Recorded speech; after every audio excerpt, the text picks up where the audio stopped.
मेरी उम्र 24 साल के लगभग है। मैं इस एब्जेक्ट में रहती हूँ।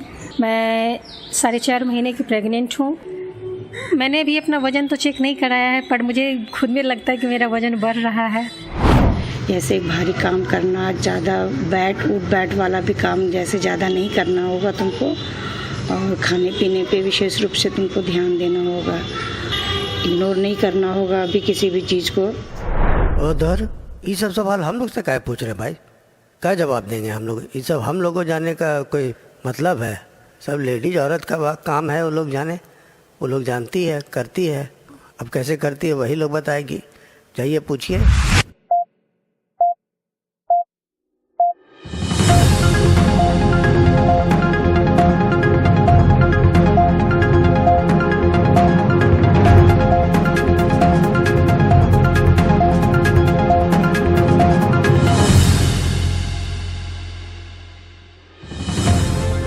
नमस्कार। तो सुना आपने, हमारे समुदाय में लोग गर्भावस्था को कितने हल्के में लेते हैं, और बहुत सी महिलाएं तो अपने खान पान में भी कोई बदलाव नहीं लाती। आप सुन रहे हैं रेडियो एक्टिव 90.4 FM भागलपुर, और अभी समय है एक खास कार्यक्रम सेहत सही लाभ गई का। मैं हूं आपकी होस्ट और दोस्त आरजे अंकिता, और मेरे साथ हैं मेरे को होस्ट आरजे मेहताब।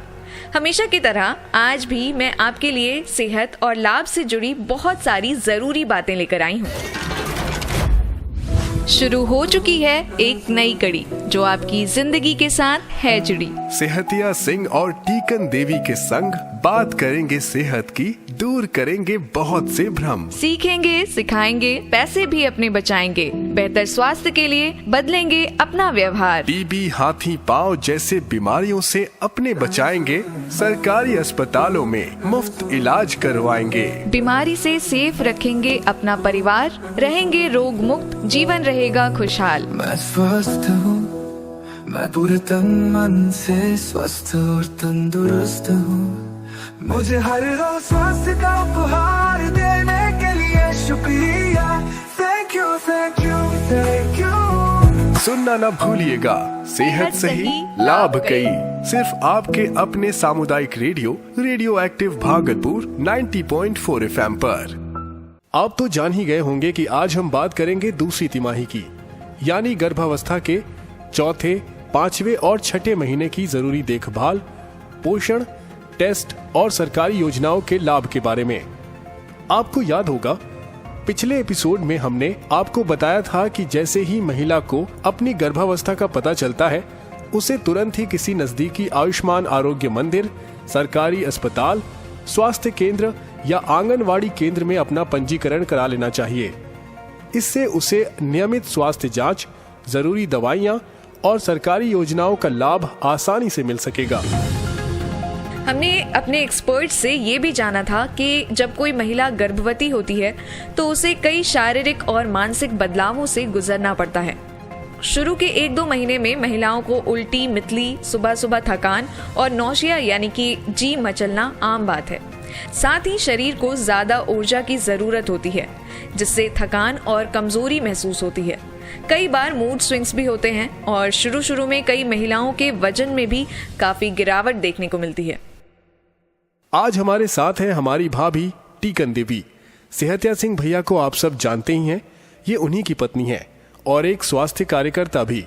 आज टीकन भाभी हमें बताएंगी कि दूसरी तिमाही में गर्भवती महिला को सेहत का ध्यान रखने के साथ साथ अपनी देखभाल के बारे में जागरूक रहना क्यों जरूरी होता है।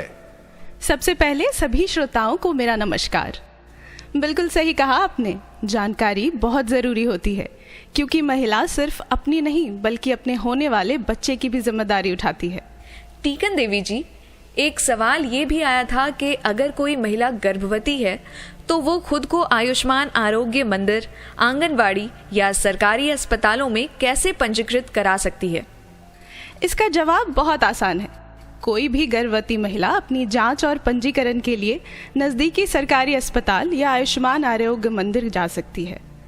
वहाँ स्वास्थ्य कार्यकर्ता पंजीकरण की जानकारी लेंगी और गर्भवती महिलाओं के लिए खास योजनाओं और सेवाओं के बारे में बताएंगी। अगर किसी को सरकारी योजनाओं का लाभ लेना हो तो अस्पताल में मौजूद अधिकारी से मदद भी ले सकती हैं। बिल्कुल।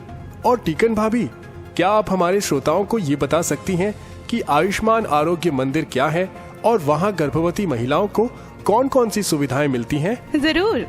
आयुष्मान आरोग्य मंदिर आयुष्मान भारत योजना के तहत शुरू की गई एक पहल है जो गर्भवती महिलाओं और बच्चों के लिए जरूरी स्वास्थ्य सेवाएं उपलब्ध कराती है। यहाँ मुफ्त में प्रसव पूर्व जांच ANC चेकअप होती है जिसमें एनीमिया, गर्भकालीन मधुमेह और उच्च रक्तचाप की जांच और प्रबंधन किया जाता है। सुना है वहाँ गर्भवती महिलाओं को आहार संबंधी आवश्यकताओं को पूरा करने में सहायता दी जाती है ताकि उनकी पोषण संबंधी जरूरतें पूरी हो सकें। शरीर में पौष्टिक तत्वों की कमी को रोकने के लिए कैल्शियम और आयरन सप्लीमेंट्स भी प्रदान किए जाते हैं। गर्भावस्था के दौरान भ्रूण के विकास की निगरानी के लिए अल्ट्रासाउंड और अन्य डायग्नोस्टिक सेवाएं उपलब्ध हैं जिससे शुरुआती चरण में किसी भी असामान्यता का पता लगाया जा सकता है। यदि जरूरत पड़े तो समय पर अस्पताल में देखभाल की सुविधा भी सुनिश्चित की जाती है जिससे गर्भवती महिलाओं के लिए ये सफर और भी सहज और सुरक्षित हो जाता है। क्यों, सही कह रही हूँ ना भाभी? बिल्कुल सही। यहाँ हर प्रकार की सुविधा दी जाती है। वाह, आयुष्मान आरोग्य मंदिर तो वाकई बहुत काम की चीज है। लेकिन भाभी, मैंने देखा है कि कई महिलाएं आयरन और कैल्शियम की गोलियां नहीं खाती। क्या उन्हें इनसे कोई डर लगता है? हाँ, कई बार महिलाएं सोचती हैं कि इन गोलियों से कोई साइड इफेक्ट होगा या फिर उन्हें इनकी जरूरत ही नहीं है। इनमें से कुछ को तो जानकारी ही नहीं होती है और कुछ बस लापरवाही में भूल जाती हैं। लेकिन ये समझना बहुत जरूरी है कि दूसरी तिमाही में बच्चा माँ के खून और हड्डियों से ही पोषण लेता है। इसलिए आयरन और कैल्शियम की गोलियां बहुत जरूरी होती है ताकि माँ का शरीर मजबूत बना रहे। भाभी, क्या उनके आयरन की गोली ना खाने के कारण और साइड इफेक्ट पर आप थोड़ा और विस्तार से बता सकती हैं? देखिए, महिलाओं को एहसास नहीं है कि आयरन की कमी से ही एनीमिया होता है और होने वाले बच्चों पर नकारात्मक प्रभाव पड़ता है। गोली ना खाने का कारण जानकारी की कमी तो है ही, लेकिन कई महिलाओं का टैबलेट लेने के बाद जी मचलता है, उल्टी आने लगती है, कुछ को गैस, एसिडिटी, कब्ज, पेट दर्द जैसी समस्याएं हो सकती हैं। कई महिलाएं कहती हैं कि टैबलेट खाने से अजीब स्वाद महसूस होता है जिसे खाने का मन ही नहीं करता। टैबलेट लेने से मल काला हो जाता है जिससे कई महिलाएं घबरा जाती हैं। गलत धारणा और भ्रांतियां भी बहुत बड़ा कारण है। यह सोच कि टैबलेट से बच्चा बहुत बड़ा हो जाएगा या शरीर में अधिक गर्मी बढ़ेगी, और जैसा कि मैंने कहा, महिलाएं इसे नियमित रूप से लेना भूल जाती हैं और फिर इसे जरूरी भी नहीं समझती। तो इनकी इन भ्रांतियों या गलतफहमियों को कैसे दूर किया जा सकता है? हम तो महिलाओं से कहते हैं कि खाना खाने के बाद या रात में सोने से पहले टैबलेट ले लें जिससे मितली और पेट में गैस, एसिडिटी की दिक्कत में कमी हो। अगर टैबलेट से समस्या हो रही है तो सिरप या फिर च्यूएबल टैबलेट का विकल्प अपनाया जा सकता है। ज़्यादा पानी पीना चाहिए और फाइबर युक्त आहार, हरी सब्जियां, फल, दालें लें ताकि कब्ज की समस्या ना हो। तो हमें ये उम्मीद है कि हमारे श्रोता, खास तौर पर महिलाएं, IFA टैबलेट की अहमियत समझ रही हैं और जान रही हैं कि ये बच्चे की विकास और एनीमिया से बचाव के लिए बेहद जरूरी है। ये कार्यक्रम सुनकर जानकारी की कमी अब तो नहीं रही होगी। तो हमारी गर्भवती बहनें और भाभियां कृपया गोली समय पर नियमित रूप से लें और अपनी सेहत का बेहतर ध्यान रखें। एक सवाल और याद आया, आप हमारे श्रोताओं को ये भी बताएं कि दूसरी तिमाही में कौन कौन से टीके जरूरी होते हैं। गर्भवती महिलाओं के लिए टीकाकरण भी बहुत जरूरी है। दूसरी तिमाही में TD1 इंजेक्शन दिया जाता है जिसे टेटनस डिप्थीरिया का टीका भी कहते हैं। यह टेटनस और डिप्थीरिया से बचाने में मदद करता है और नवजात शिशु को जन्म के समय इन बीमारियों से सुरक्षा देता है। मुझे याद है पिछले एपिसोड में बताया था, लेकिन आपसे एक बार फिर से पूछना चाहती हूँ कि महिलाओं को सरकारी योजनाओं से क्या क्या लाभ मिल सकते हैं। भारत सरकार गर्भवती महिलाओं के लिए कई योजना चलाती है, जैसे कि प्रधानमंत्री मातृ वंदना योजना यानी कि PMMVY।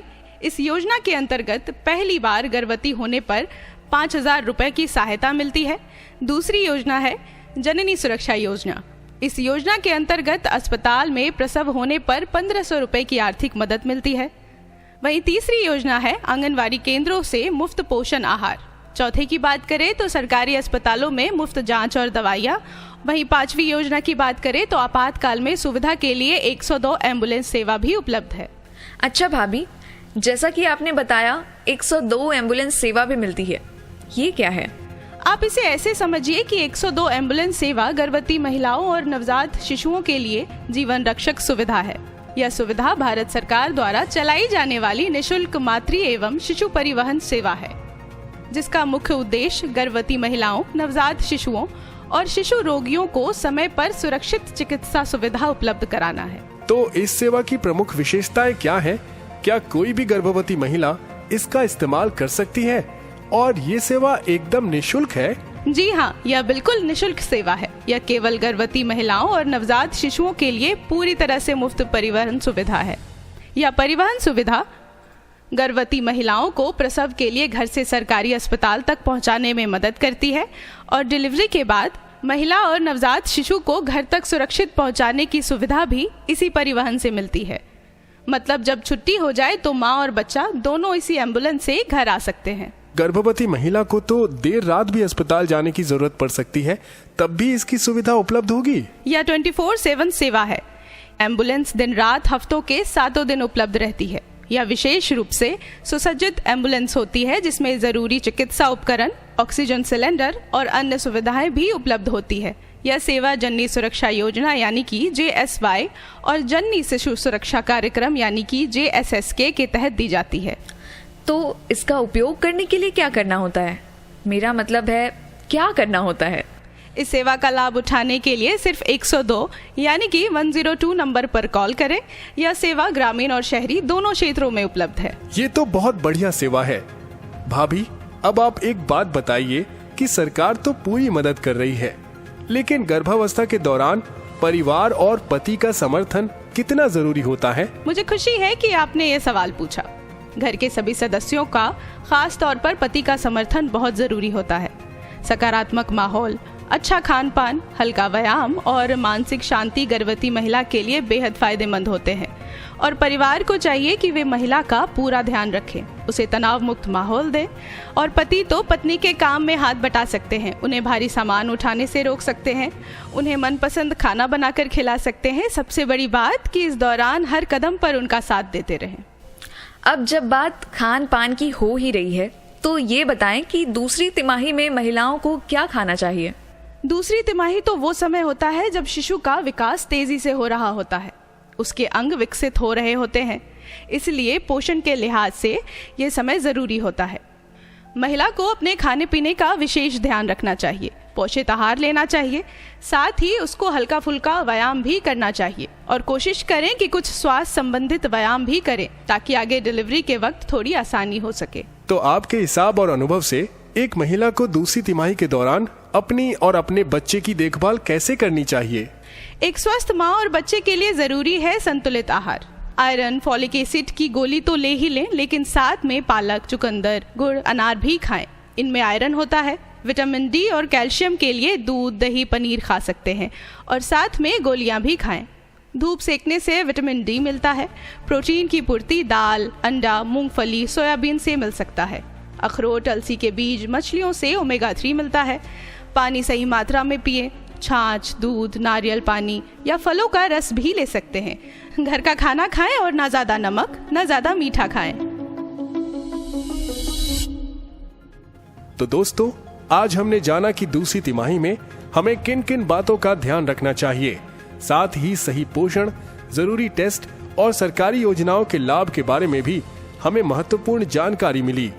तो चलिए अब बात करते हैं कुछ महिलाओं से जो अपने दूसरे तिमाही में हैं और जानते हैं कि वो क्या पोषण ले रही हैं, क्या आहार ले रही हैं, अपने और अपने बच्चे के स्वास्थ्य के लिए कौन कौन से टेस्ट करवाए हैं, इसके अलावा कौन कौन सी दवाइयाँ ले रही हैं और पंजीकरण करवाया है या नहीं। सारिका है, मैं 4.5 महीने की प्रेग्नेंट हूँ। मैंने हाल फिलहाल अपना ब्लड टेस्ट भी करवाया है, साथ ही मैंने अल्ट्रासाउंड भी करवाया है, यह देखने के लिए कि मेरा बच्चा सही से ग्रो कर रहा है या नहीं, वो स्वस्थ है या नहीं है। और CBC टेस्ट में भी देखा गया कि मेरे हीमोग्लोबिन का स्तर क्या है। सप्लीमेंट्स भी लेती हूँ, आयरन के टेबलेट खाती हूँ, साथ ही साथ में हरी पत्तेदार सब्जियाँ खाती हूँ, हरी सब्जियाँ, फल खाती हूँ, मछलियाँ खाती हूँ। थोड़ा सा प्रॉब्लम होता है क्योंकि मेरा वज़न बढ़ रहा है, तो चलने फिरने में थोड़ा सा दिक्कत महसूस होता है। बाकी वैसा कुछ नहीं है। एक नई ज़िंदगी को जन्म देने जा रही हूँ, तो मुझे उसकी खुशी भी है। Thank you. गर्भावस्था के दूसरे तिमाही में कुछ सावधानियां जरूरी होती है। संतुलित आहार लें। संतुलित आहार के अंतर्गत protein, iron, calcium, folic acid युक्त भोजन लें। पर्याप्त मात्रा में पानी पिएं, तरल पदार्थ लें। पर्याप्त नींद लें, तनाव से बचें। आरामदायक कपड़े और फ्लैट फुटवियर पहनें। समय समय पर डॉक्टरों की सलाह लेती रहें। संक्रमण से बचें, सफाई पर ज़्यादा ध्यान दें। अचानक झुकने या भारी उठाने से बचें। उसके बाद आप खुश रहने का प्रयास करें, सकारात्मक रहें, इससे आपका बच्चा सुंदर सुडौल होगा।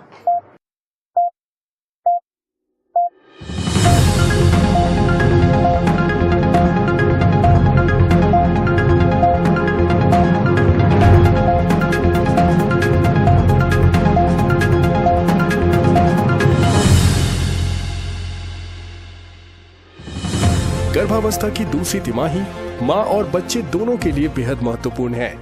इस दौरान सही देखभाल, संतुलित पोषण और नियमित परीक्षणों के जरिए माँ अपनी और अपने बेबी की सेहत का ध्यान रख सकती है।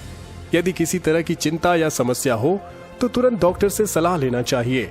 और अगर फिर भी आपके मन में कोई सवाल हो या कोई और जानकारी चाहिए तो हमें 7549889911 पर लिखें या अपने नजदीकी आंगनवाड़ी केंद्र या आयुष्मान आरोग्य मंदिर से संपर्क करें।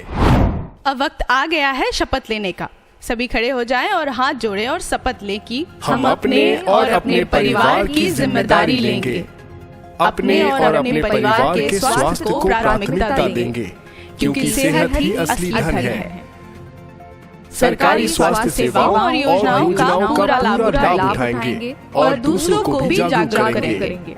साफ सफाई और स्वच्छता का पालन करेंगे ताकि बीमारियों से बचा जा सके। नियमित जांच और टीकाकरण करवाएंगे और अपने परिवार को भी इसके लिए प्रेरित करेंगे। संतुलित आहार और व्यायाम अपनाएंगे ताकि शरीर और मन दोनों स्वस्थ रहे। महिलाओं, बच्चों और बुजुर्गों की सेहत का विशेष ध्यान रखेंगे। जब पूरा समाज स्वस्थ और सशक्त बनेगा तभी भारत समृद्ध बनेगा। सेहत सही तो लाभ गई। अगले एपिसोड में मिलेंगे और बातें करेंगे तीसरी तिमाही के बारे में। इसी के साथ हम लेते हैं विदा। हम फिर आएंगे सेहत से जुड़ी और भी बातों को लेकर। तो सुनते रहिए सेहत सही लाभ गई। फिर मिलेंगे, तब तक अपना ध्यान रखें। नमस्कार। नमस्कार।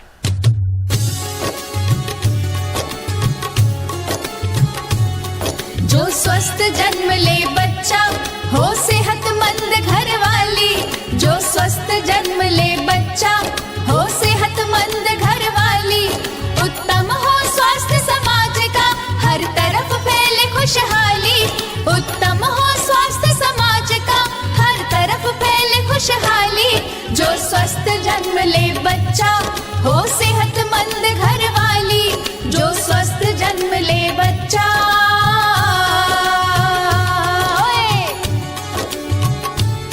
जब लगे हो टीके सारे और हो पोषण भी पूरा। जब लगे हो टीके सारे और हो पोषण भी पूरा। ना हो कोई भी संक्रमण, परिवार स्वस्थ हो सारा।